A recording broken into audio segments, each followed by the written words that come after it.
Okay. Oh, sorry. You started recording. I was just talking to my internet person because sometimes my stuff's messed up. So the guy's going to reset my modem. So sorry, if I blink out, then I'll be back. Sorry. We'll see what happens. This episode of Capes and Lunatics is brought to you by Tweaked Audio. Get awesome headphones, go to tweakedaudio.com and use the coupon code Southgate to get 30% off, free shipping, and a lifetime warranty. Or you can get there through the link on our website, southgatemediagroup.com.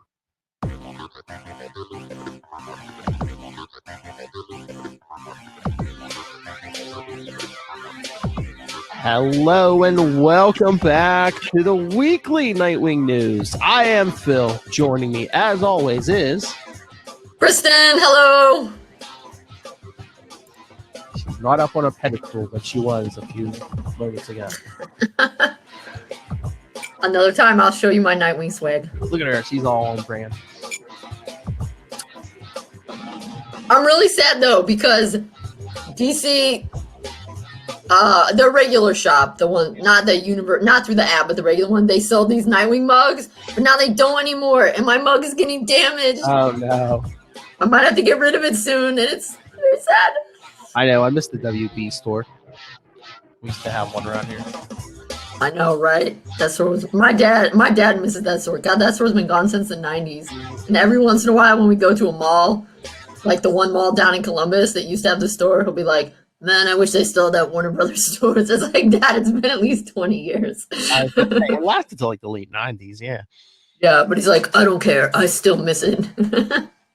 We're like, that's fair. All right, so let's jump into tonight. We are covering Grimm. Yes, Grimm from Batman Legends of the Dark Knight 149 through 153 from 2002. 2002. All right. There was a moment there right in the early 2000s because I didn't really put it together until you said that, but we had Dark Victory and Robin Year One. Those were about the same year. Or I think one was 99, 2000, and then Robin Year One was 2000, 2001, and now this is 2002. Baby Dick as Robin was really having a moment there in the early aughts. Yeah, like the first 100 issues of Legends of the Dark Knight, it was just like Batman's year one before Robin. Then once they hit issue 100, they're like, "Oh yeah, we can do Robin stories now."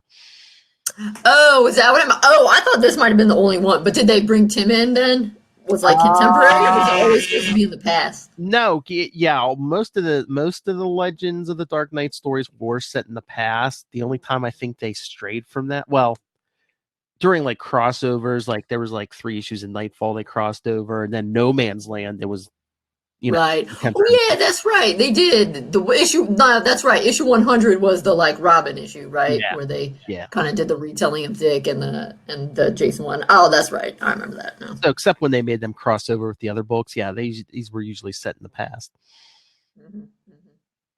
Oh, written by J.M. DeMatteis, who I talked to a few months ago. Oh, for real? Mm-hmm.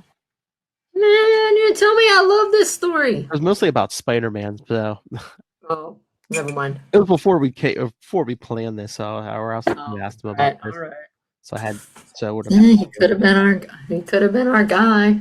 So yeah, I love this story. I think one of the cool things is I think the very first cover of this is a really cool cover. Oh, that's my favorite. That's gonna be the art for this episode. Yeah. Yeah, it's a really good cover. I mean, and in fact, in that kind of just in a grayscale version of that, I was at a store once and I saw a moleskin notebook that had that on there. Mm-hmm. And I almost bought it, but I'm a cheapskate, and it was a moleskin, so it was like pocket size and $25 or $30. Yeah, and I thought I don't like it that much. Yeah, I mean they should make if there's not a poster of this, they should make that, or even just do Dick as Nightwing too.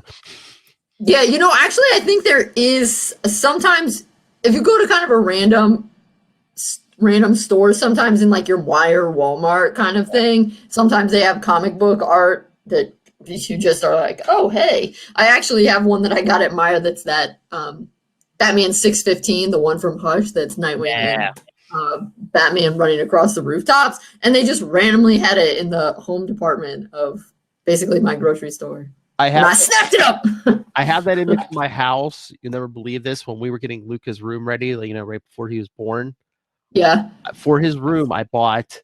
It's for the light switch. The plate on it. Oh yeah, the cover. Yeah. It's that Batman 615 image. Nice. Yeah. Nice. It's a classic.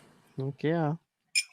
Anyway, okay. So to start with, the first issue of Grimm in particular has an amazing cover. Yes. And Mother Grimm. So good. And then I think the art in this really fits the tone of the story. Yeah. It's really cute art, and very kind of almost coloring page kind of, because a lot of the pages are really full of stuff. Mm-hmm. And it kind of reminds me of like a little kid's coloring book. Or even like a child storybook, yeah. Yeah, or a kid book, yeah. So I think that's all really good. And in particular, this first issue, a lot really happens in this first issue. Oh yeah, there's like a crime spree by this like Mother Grimm, who I'll have a problem with her towards the end, but right. But at first, she seems really cool, and just trying to help out orphan children, or kids who've been kicked out of their homes. She doesn't even hurt the cops. She just makes them laugh with some less creepy Joker juice kind of stuff. Laugh gas, but not really that bad. So that is cute. And then this one, sorry, I have it on my phone too, and it does it. But the one where basically Dick is skipping across the roof. Yeah. Yeah. Oh, there you go. Yeah, and the one even beforehand where he's got his arm. It's really cute. It's really cute. Chasing that girl across the rooftops, who I guess. Yeah. Wily Wendy. The pickpocket. Yeah, she stole somebody's purse. Yep. And then, what is he not supposed to be out? Because then Batman shows up. Yeah. Well, you're probably not supposed to be out when you're a kid. Well, and that's one thing that. Then that's one thing that's funny, I think, in this one is we'll find out Dick is really little, but they keep switching up how old he is. I took a couple screen caps, and he's a couple different. His age is mentioned 3 times, and it's different 2 of the 3 times. So yes, but Batman, and then how he like on instinct it grabs Batman and flips him over. I mean, he got Batman the smile on the rooftop. I mean, exactly. I mean, we'll get into that in A Lonely Place of Dying when Tim's like thinking, he was never as happy with Jason as he was with Dick. Yeah, but yes, that one is also really cute. Mm-hmm. The way he's ruffling his hands or his hair. So yeah, that's partially also what I like is this is kind of a happy. Bruce is pretty nice in this one, Mm-hmm. He's not so.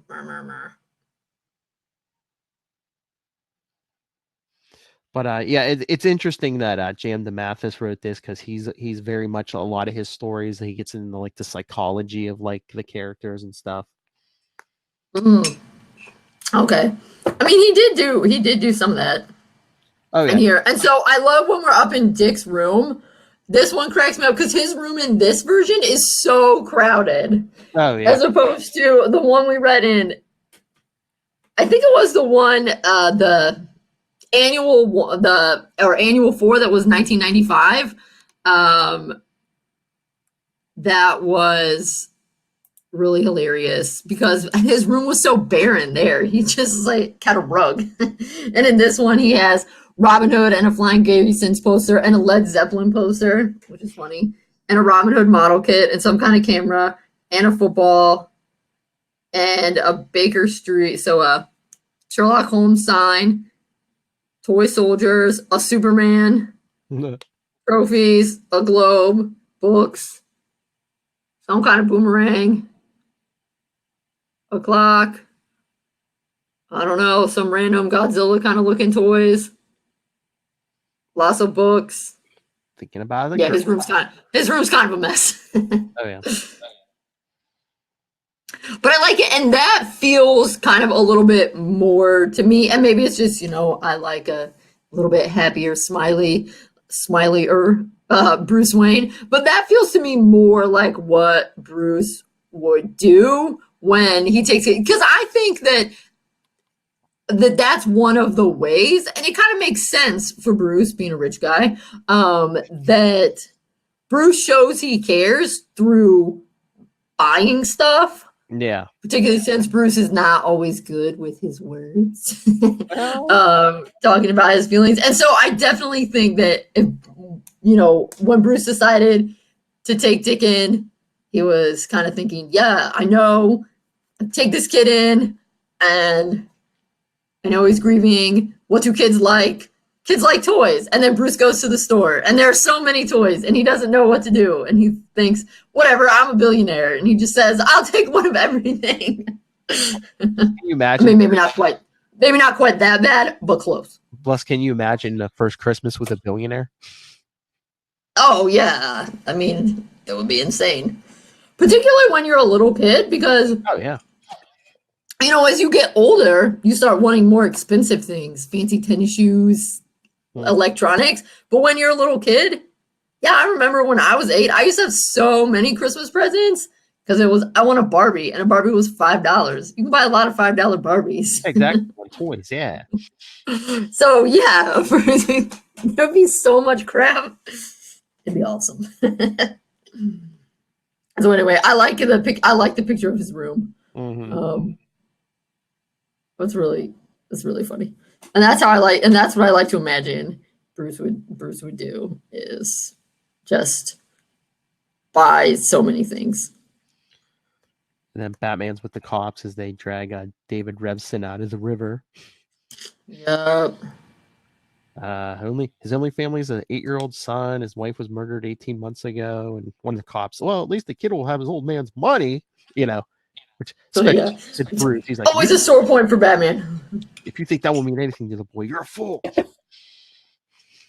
I mean, and it won't, but at the same time, it will make your life easier than if your parents weren't rich and you didn't have them anymore. I mean, at least the kid's not going to in danger of starving to death or anything. No. But I also like how this is narrated by Dick. Mm-hmm. And he'll point in. He's a very funny narrator, and how he'll put in little asides that, oh, this is happening. Alfred told me about it later, so this is why I can put it in. This is why I can put it in the story. That's cute. Yeah, but he sneaks out. He finds, what was it, Wendy again? He's like, and Yep. this time I wasn't going to let her get away as he falls into a trap. Yep, it's a trap. Yeah, and they also talk about how Batman is thinking, this is no life for a kid, but as we know, that's not what's going to end up happening. Batman tracks down Mother Grimm. Yep, but she hits him with some like goofy gas or something, right? Yeah, because first she tried to electrocute him, but I guess he knew Batman's too smart for that. Yeah, he knew that trick was coming, so the costume was grounded. Yeah, and we knew that honey isn't going to stop Batman, because that's just, please. And then Dick ends up in Dreamland. Yeah, like an underground amusement park. Yeah. Well, oh yes, while Batman's tied up to balloons. I don't know if I think that would work. I would be interested. Have they ever done a Mythbusters on can you be tied to enough balloons that you float? I would assume if they're filled with like a light gas and there's enough of them, I guess you could. And I guess helium, yeah. But yeah, I mean, I guess I wouldn't really want to try it on myself. that's like the last page of the issue is him floating away on those balloons. That just reminded me of like a Batman 66 episode. It's like, how? Yes, 100%. There is that one where they get stuck in a hot air balloon and they get out because Dick's been practicing his bird calls. Yeah. And Batman tells him to do that bird call of a really angry bird and it comes and punctures the balloon. I love Batman 66.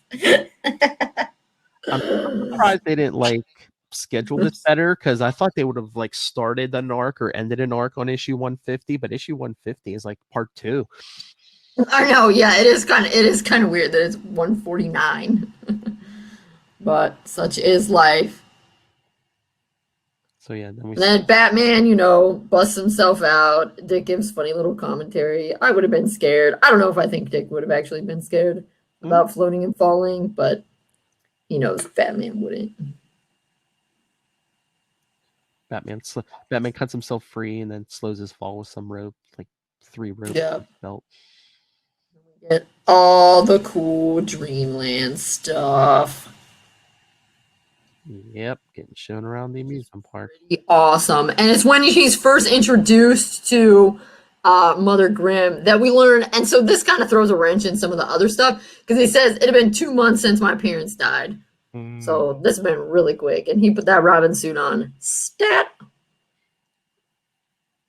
So he shouldn't really be that good. Because in this one, he's barely been trained. But it's okay. Well, at least it made sense that Bruce is like, you shouldn't be out by yourself. Right, exactly. If you've only been in it 2 months. But it also makes sense that Mother Grimm, particularly early on, would appeal to him because, he just lost his parents. And yeah, even though Bruce is always talking about like, oh, I'm not going to replace your dad and stuff like that, we know that Dick Grayson has 2 dads. At least 2 dads since he has Superman. I guess Superman's more like the fun uncle. But he doesn't have, and he has Alfred, but he doesn't have a substitute mom, really. And so that. But then he sees Mother Grimm and he's like, wait, she's a thief, a criminal. Yeah. But she's also very huggable. And then brings gifts. Mm-hmm. And then I love this one where he comes home and Bruce is wearing this amazing smoking jacket style bathrobe. He's like, where were you? Love it. Yeah, it's like it's like Bruce's someone out of a 1800s novel with that outfit. Oh, Dick has a telescope and a microscope because we get another picture of his room and there's more stuff and a UFO. Oh, the telescope and the microscope are educational. Right. Well, he has a chemistry set too. Yep.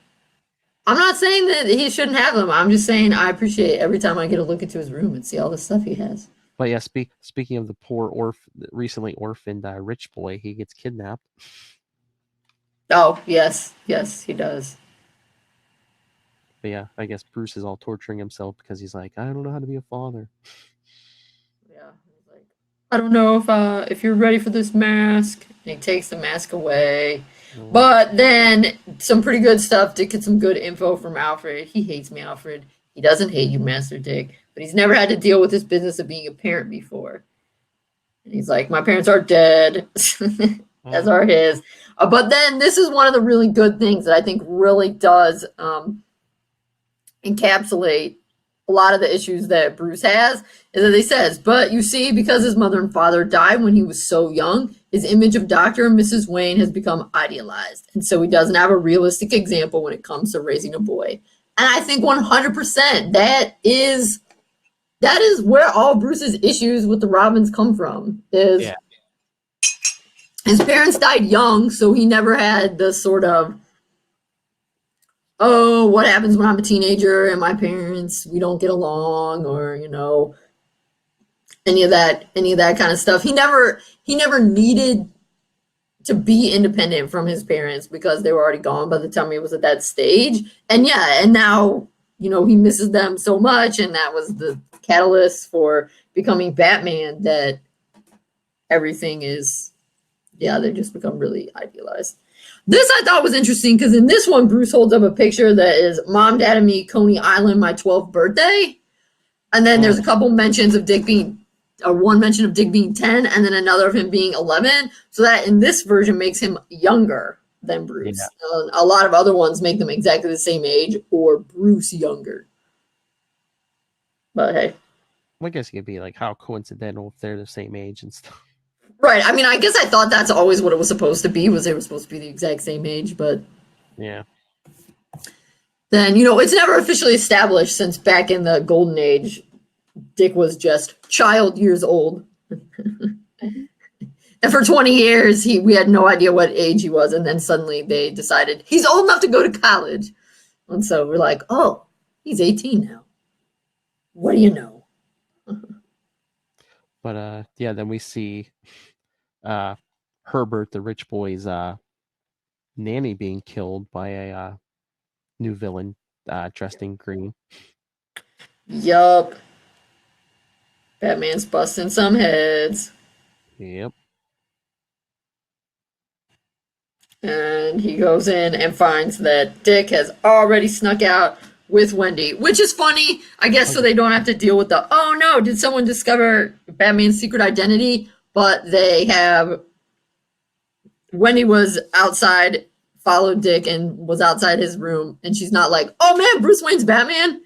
She's just, oh, you live with a rich guy? That's cool. How'd you meet Batman? He's like, I think it's because she didn't really see Bruce. She saw Alfred.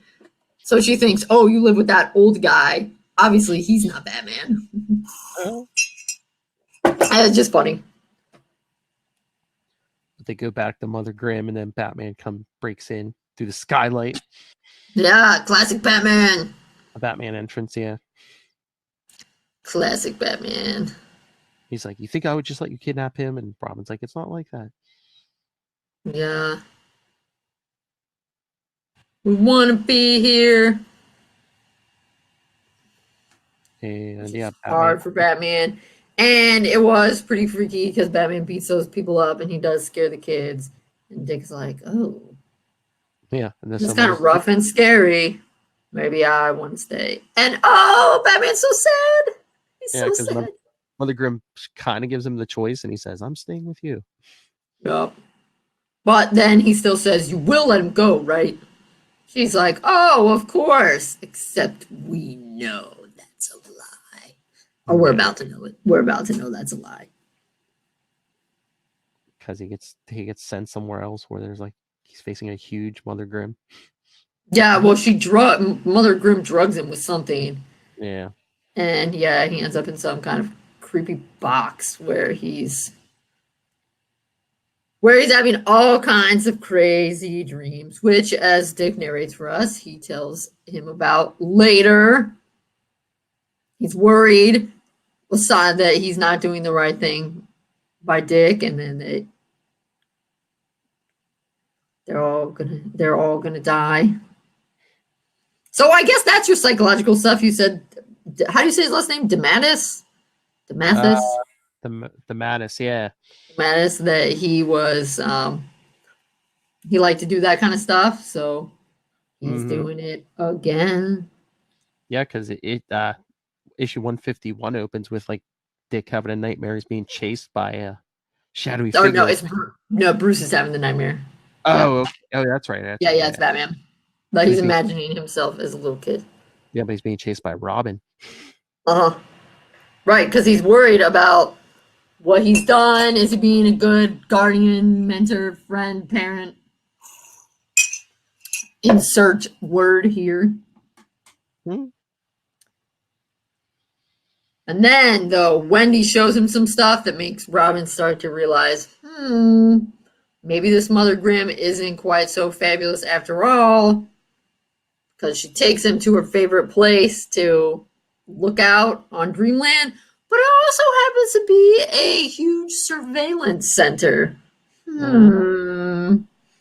Suspicious. And as Dick gives away, he goes back and he figured, if if she has surveillance on a lot of other things, I bet she has surveillance on us. Well, yeah, Oh, here, I Mother like when Bruce is having his nightmare and he sees the little version of himself and the little version of Dick. And it cracks me up how the little version of Bruce is wearing a little suit and the little version of Dick has on a sweater vest. Just like in Robin Year One, where he wore all those sweater vests to school. But yeah, I mean, yeah, Mother Grimm tried to get Dick to take the mask off. He's like, no. Yep. No way. And back to the new villain who. Yeah, and I mean, this stuff is cyanide. That's all.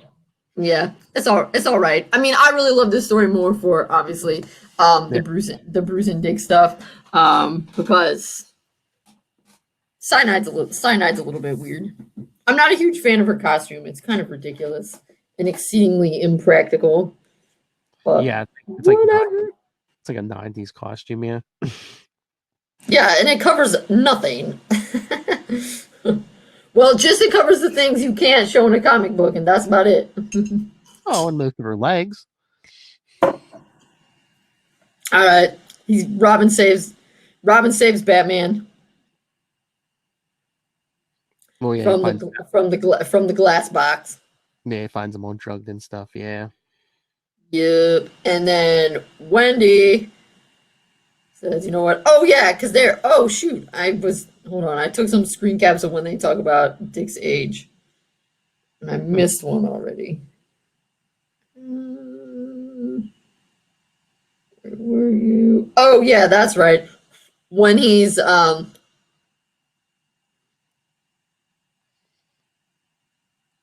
when someone's thinking about it, at first they say what kind of mentor puts a 10-year-old boy in harm's way? So then I was like, oh, yeah, that's before Dick chose to stay with Mother Grimm. When he saves Batman, he says, I got to play the part of the parent, the mentor, the caped savior.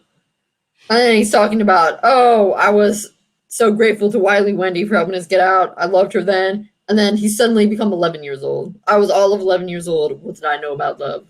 I mean, I guess he could have been 10 2 months ago and just turned 11, but I think it's one of those things. Keep it age is a construct. I mean, which it is, but running away. So Wendy's helping them escape, but then Mother Grimm shows up, but hey, she gets taken out by cyanide. Yeah, but then, about to find out. And cyanide seems upset with Mother Grimm. Yup, what's up with these two? Batman's still all woozy, but he tries to fight, but gets shot from behind by Mother Grimm. Dick, I wanted so much to be a hero, to save the day and prove that I was worthy of Batman's respect.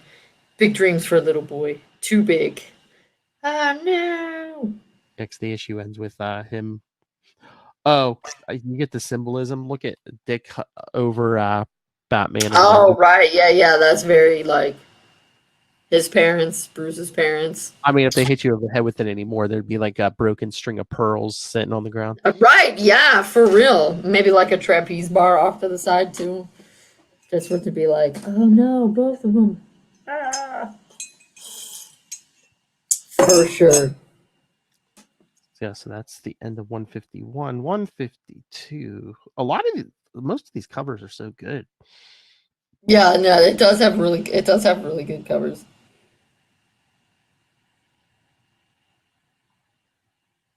So yeah, Dick's sitting there like crying buckets on the first page. Yeah. Super upset. And then he gets knocked out again, and then he wakes up and they're all in the infirmary being taken care of by Mother Grimm. He's like, oh, I did not expect that.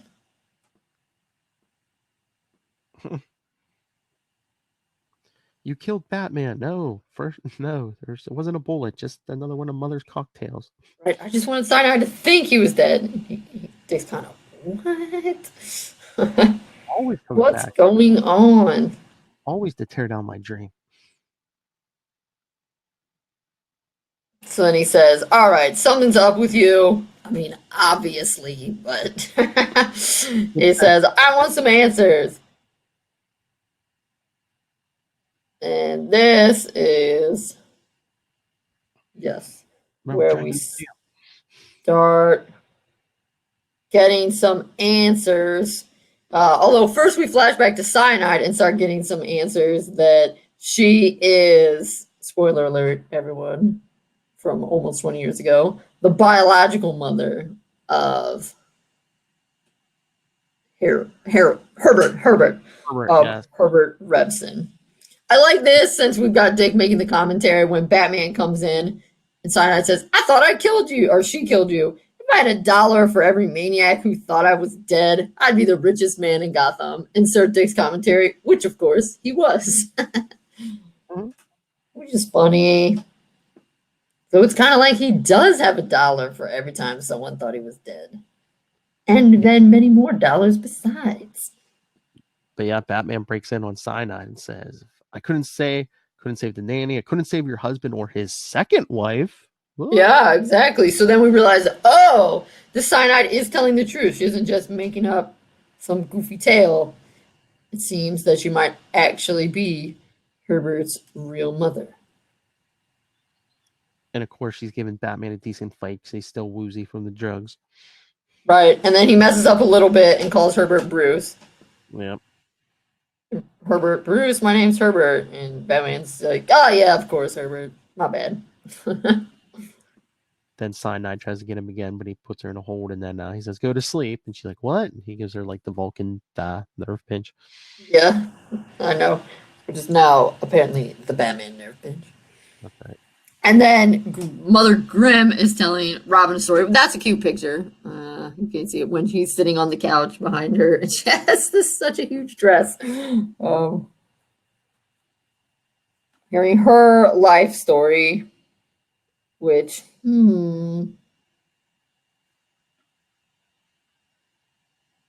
basically is a Grimm fairy tale. Great parents, nice mommy and daddy. Although you notice her stepmom kind of looks like Cyanide when she's telling the story.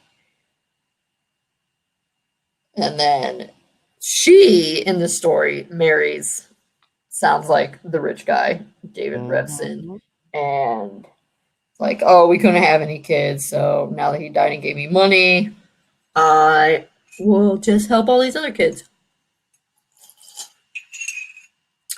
Which as we later, which I think is like kind of an interesting thing, that then when we go and bring Grimm and Mother Grimm and Cyanide together again, and then Cyanide's telling the story and she's saying, yeah, our parents suck. What she says, twin daughters were born to a charming couple of alcoholic losers. And talks about how, you know, their parents were terrible, and that she was awesome, Dorothy, but that her sister Alice was basically had to be put in an asylum. Dorothy had twins, James and Herbert, and James ended up. It sounds like, and this is why I'm not quite sure. It sounds like the story she's kind of saying is that since she and Alice are identical twins, that Alice, I don't know, broke out of Arkham and came to her house and killed James, but the nanny saw it and thought she did it.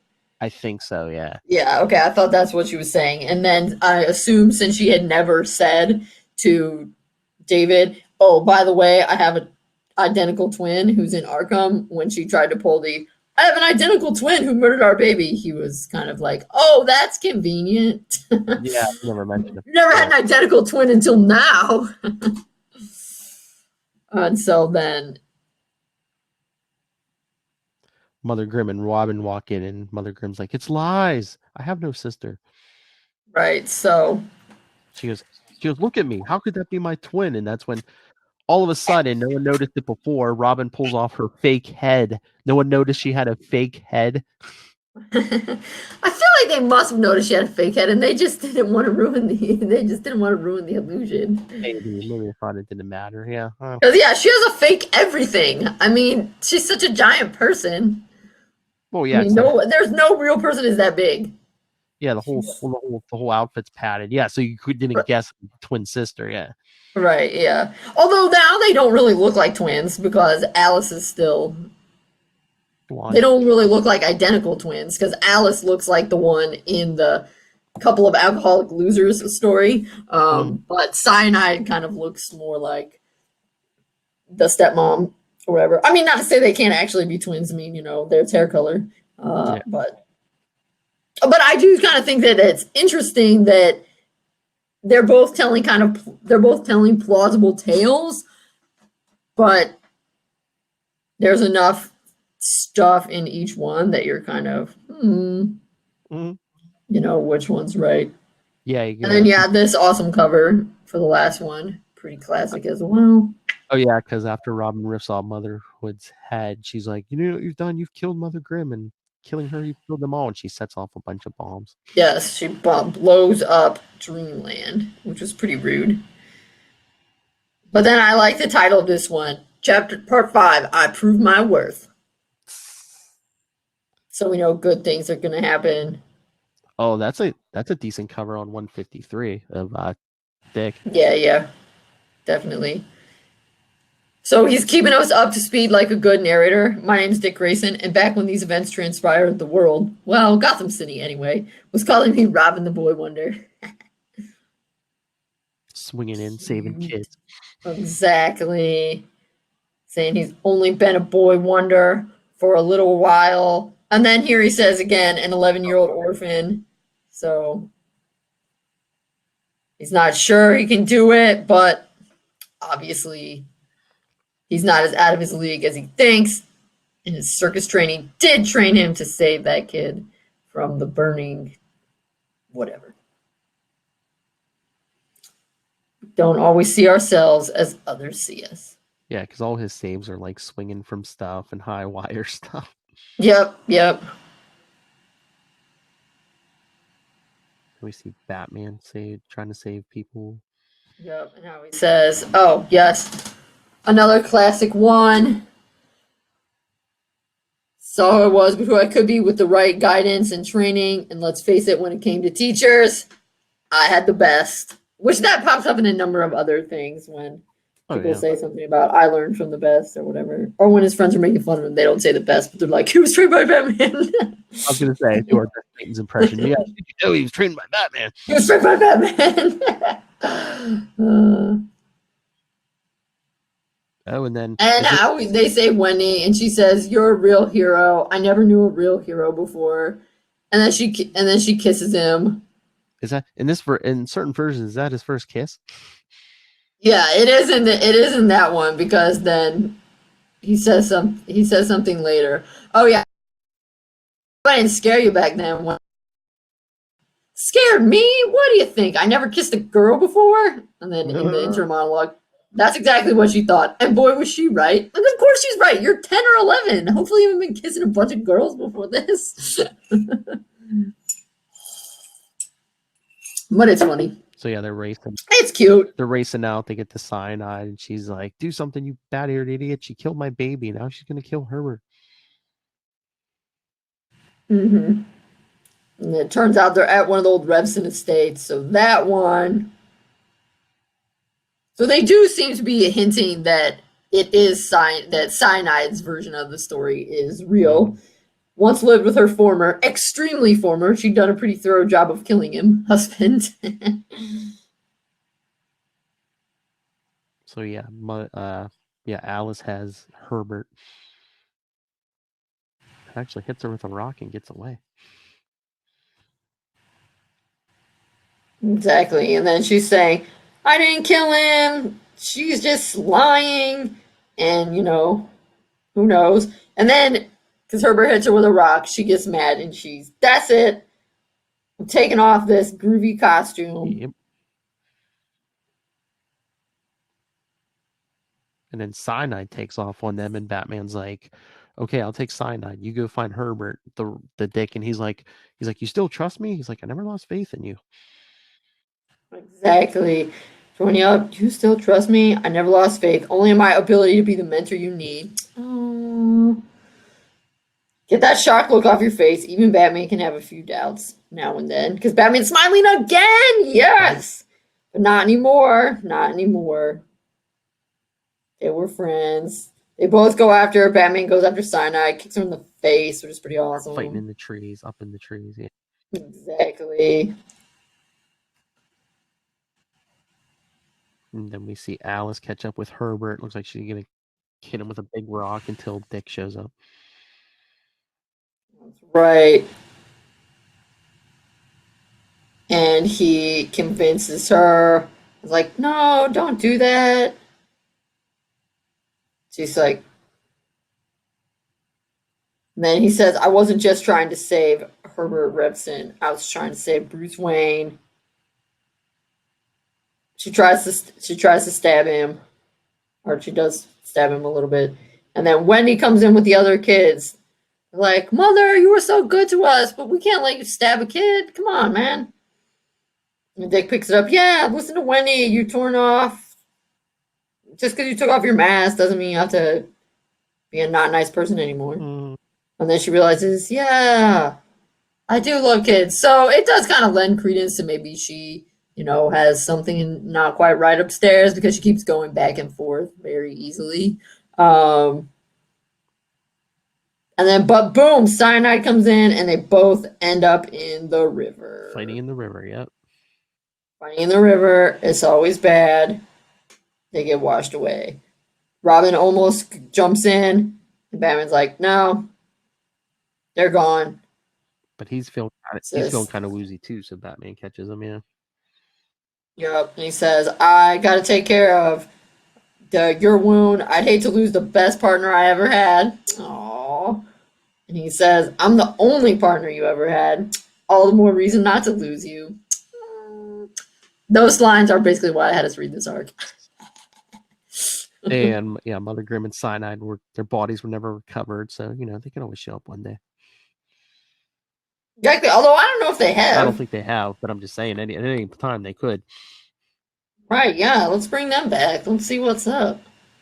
Because as we discover at the end of this issue, this is Dick in the present reminiscing. Exactly, yeah. He's telling it back. He talks about how Herbert grew up. Bruce. I love this though. Bruce, who's been like an uncle to Herbert, an extremely distant uncle because we've never heard of this Herbert Revson before. And he and Dick are pretty much the same age. The uncle that sends you money.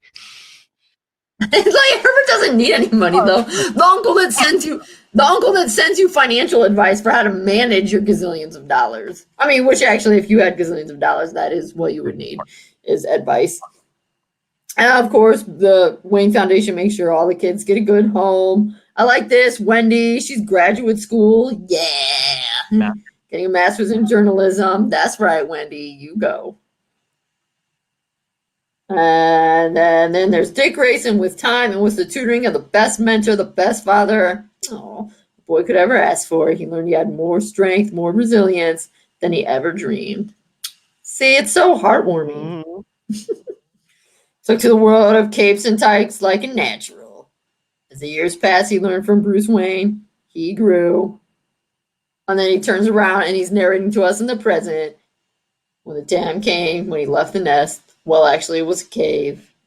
He struck out on his own. And no matter how old he gets, what name he goes by, he's still Boy Wonder at heart.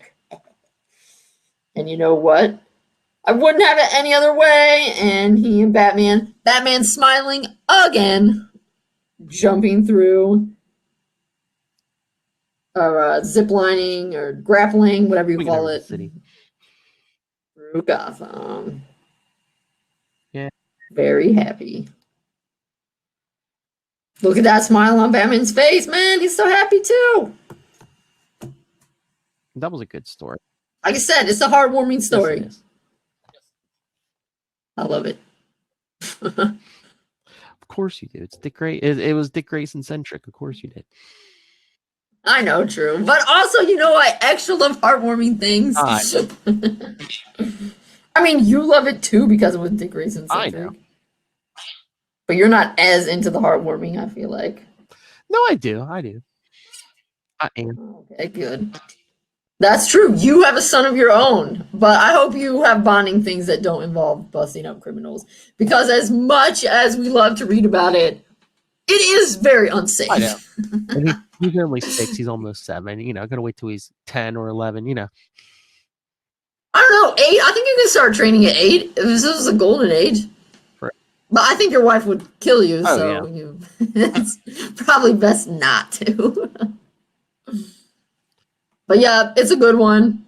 It has cute artwork, and yeah, it's very heartwarming. It's a feel good story. It's 2 batarangs up, approved. 2 better, yeah, 2 wingings up. There you go. Recommended. Read it. Yep, and definitely it's a cute one that you can read it with kids. Mm-hmm. I mean, actually, I don't think any of the ones we read so far you couldn't read with kids. I mean, later in the year, we'll definitely get ones that you probably shouldn't read with your kids. Yeah. But these ones have all been quite heartwarming. It's not as much of a tearjerker. I don't think anything is as Bruce Wayne loses the guardianship of Dick Grayson. Whoa, that one always gets me. But this one's up there. Like I said, Batman smiles a lot, at least 3 times. That's got to be a record. All right, everyone. At the end of the year, I want you to vote on your favorite story we've covered. I know what Kristen's is going to be. Which is great. I seriously love that one. I don't know if it's my favorite ever. It's hard. I can't make just one favorite. That's why I told us we had to read 80 each. But that one's pretty good. What if I said my favorite one from the 40s? Definitely that one. Yes. Got it. The evil uncle. I know. I'm glad he never reappeared because he was dastardly. All right. So anything else on this one? I think that's it. All right. So kids, it's feel good. Kids, do your homework because next week we're going to be covering a story a lot of you may not have ever read before. It's called New Teen Titans: The Judas Contract. I feel like people have read that. I know. Oh yeah, we're gonna the first. Are you gonna the first time, the first version he ever puts that Nightwing suit on? Yes. Disco Wing. Yes. So are you reading it from? How do you have it? I'm just curious because originally the first time I ever read New Teen Titans Judas Contract was when I got back into comics when I was in grad school. So I bought because actually my dad wasn't collecting comics in the 80s. Anyway, so I got the trade paperback. That's what I'm trying to say. And the trade paperback includes issue 39, where he and Wally, where Wally says I'm leaving, and Dick says I'm quitting being Robin. Do you want to throw that one in? Since it's in the trade paperback. We can throw it in. I believe I have it. If not, I can always read it digitally. But I'm pretty sure I do have that. Is that the one with on the cover the 2 of them walking away with their cock? I'm pretty sure I have that one. Yeah. Because I wasn't collecting at the time, but yeah, I have all those. I have those in back issues. Yeah. Yeah. Okay. Yeah, I was gonna say I've gone back and bought some of the back issues too. Yeah, I'll double check that those are the only ones that are in the trade paperback because it's the 4. Yeah.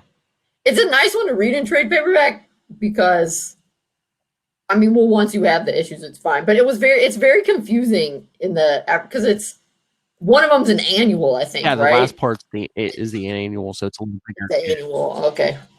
Yeah, so the numbering's kind of weird because it isn't just like 40. Anyway. Okay, so yeah, we'll do issue 39, and then what is it? 40, 41.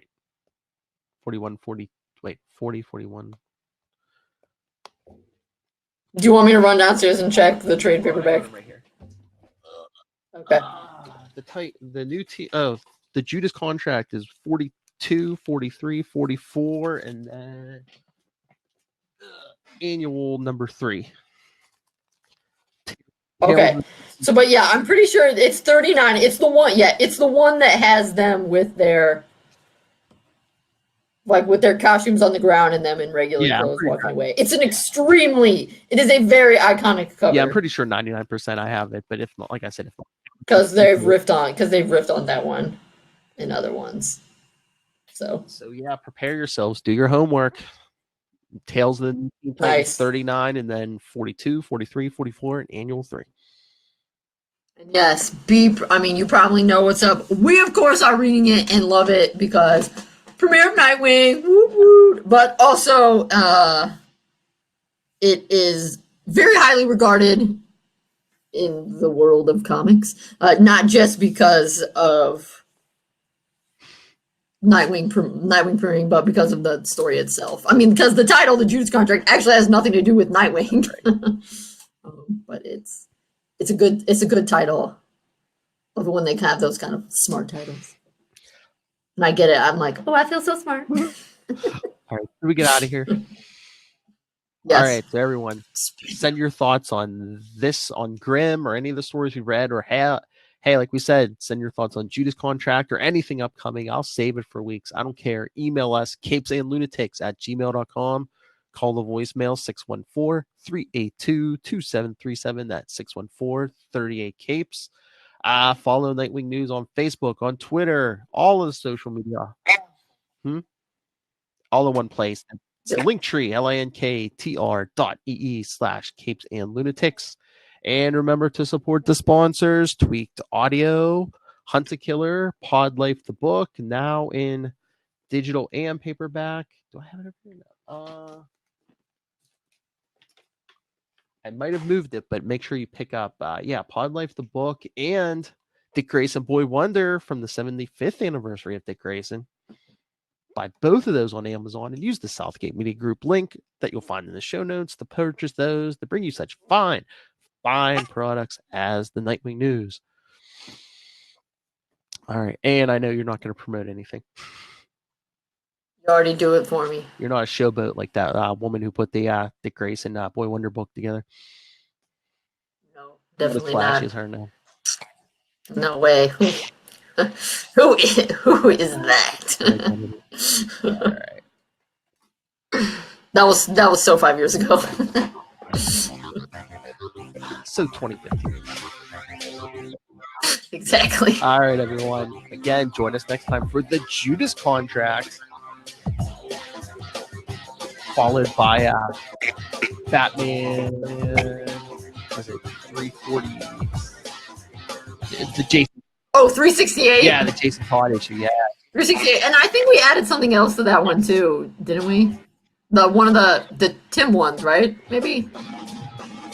Oh yeah, that Robin number 0 from 0 Hour. Yeah. Yeah, that's right. So I figure that episode we'll just do a nice compare and contrast of like Dick first Jason and then Dick first, him, how they differ, how they're similar. Who makes Bruce smile the most? Who know?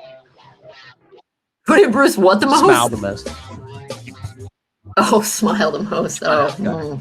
All right, everyone. Join us next time. Same wing time. Same wing channel. Same wing channel. Yeah.